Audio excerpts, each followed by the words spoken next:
Okay, let's have an honest moment. You know that feeling when you're about to speak up in a meeting or give a presentation and your heart starts pounding, your throat, you can feel it start to tighten. And even though you know what you want to say, it just doesn't come out the way that you want it to. Well, you're not alone. We've been conditioned to think that confidence is all about having the right tactics, to just stand like this, use this body language trick, pause for impact. And look, those things, they can help, but they're not the whole picture.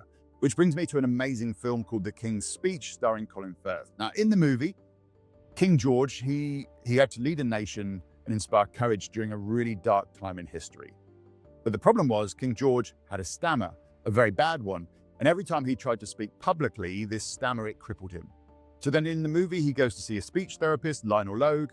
And what ends up happening is Lionel starts to probe into the king's personal life. He starts to ask him questions. But the king, he doesn't want to deal with his past or his emotions. He just wants the tools. Besides, you tricked me. Physical exercises and tricks are important, but what you're asking will only deal with the surface of the problem. And I see this all of the time. Driven professionals, business owners, entrepreneurs, people who are brilliant, they are talented, they're capable, but when it comes to communicating with confidence, they often feel stuck. And just like King George, they come to me and they want the tactics, but they don't realize that initially they need to go inward. Because here's the thing, your ability to speak, your ability or to speak up, your ability to lead, your ability to connect, it's shaped long before you ever step onto a stage or into a boardroom or at the next team meeting. Let me share with you a really quick story. This voice that you can hear is this low voice. I've always had this low voice. It's a voice that's able to travel across a room. Some would call it projection. However, my school teacher called it loud. So during a Christmas play rehearsal, I was asked by my teacher to mime my words. So she said, just pretend you're singing because all we can hear is you're being too loud. Now, on the surface, this might seem like a bit of a funny story. But as a kid, I got told to be quiet. But as a kid, what I learned in that moment was this. My voice was too much. My voice didn't belong. My voice made people uncomfortable. And that belief, it stuck. Even years later, I'd catch myself second guessing. I'd find myself holding back. Now, not because I didn't know what to say, but because deep down, I still carried this little voice inside my head that said, don't speak, you're too loud, you're too much. And here's the kicker. So many of us are carrying around these beliefs.